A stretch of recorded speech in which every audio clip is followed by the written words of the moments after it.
I was 18 years old when I got married.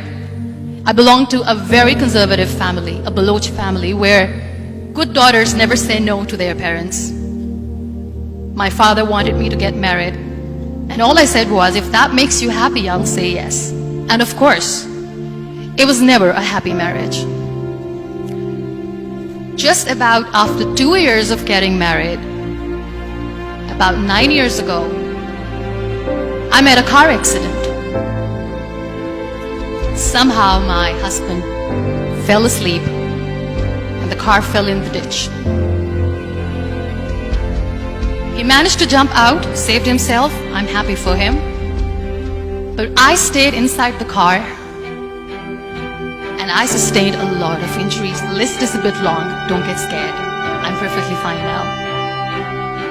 Radius ulna of my right arm were fractured. The wrist was fractured. Shoulder bone and collarbone were fractured. My whole rib cage got fractured. And because of the rib cage injury, lungs and liver were badly injured. I couldn't breathe. I lost urinary bowel control. That's why I have to wear the bag wherever I go.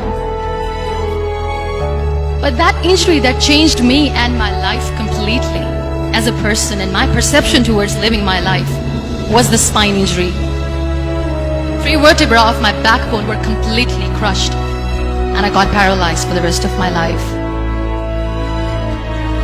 So this accident took place in a far-flung area in the outskirts of a very small province, Balochistan, where there was no first aid, no hospital, no ambulance. I was in the middle of nowhere in that toppled car. Many people came to rescue. They gave me CPR. They dragged me out of the car.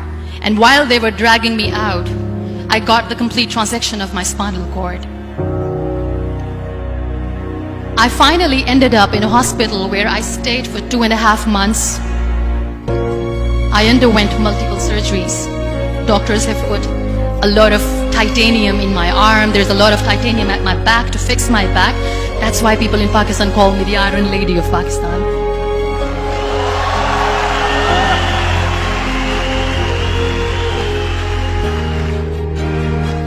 Those 2.5 months in the hospital were dreadful.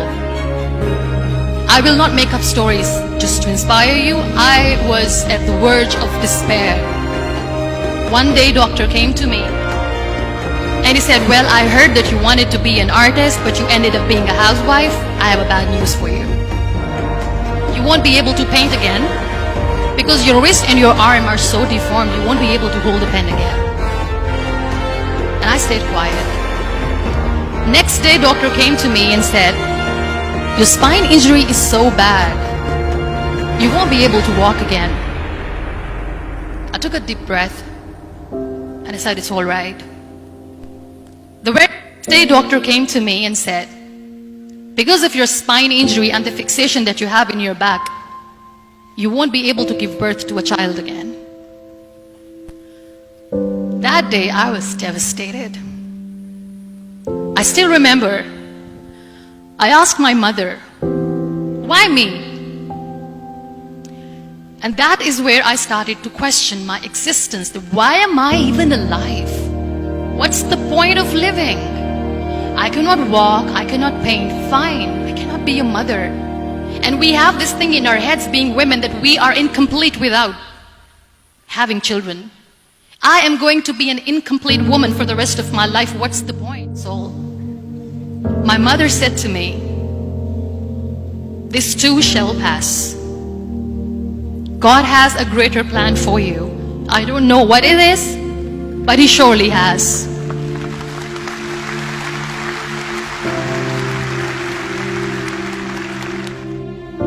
So what kept me going was, one day I asked my brothers, I know I have a deformed hand, but I'm tired of looking at these white walls in the hospital and wearing these white scrubs.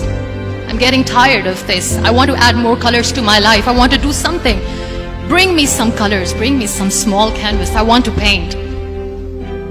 So the very first painting I made was on my deathbed, where I painted for the very first time. There were a lot of infections in my body, a lot of allergies. So doctors wanted me to lie down on the bed straight for not 6 months, for not 1 year, for 2 years. I was bedridden, confined in that one room, looking outside the window, listening to the birds chirping, and thinking maybe there will be a time when we'll be going out with the family and enjoying the nature. That was the time where I realized how lucky people are, but they don't realize. And you know how it all began? That day I decided that I'm going to fight my fears. We all have fears. Fear of unknown, fear of known, fear of losing people, fear of losing health, money. We want to excel in career, we want to become famous, we want to get money. We are scared all the time. So I wrote down one by one all those fears.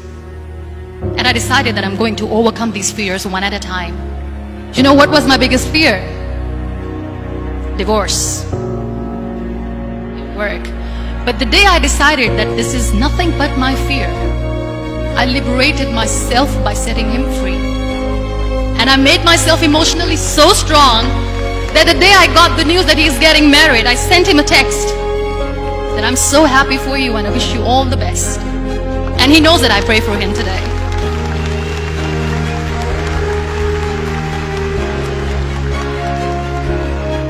My biggest fear, number 2, was I won't be able to be a mother again.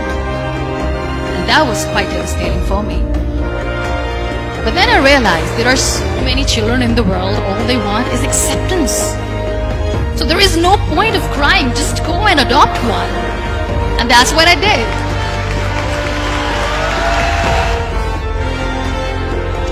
So when you accept yourself the way you are, the world recognizes you.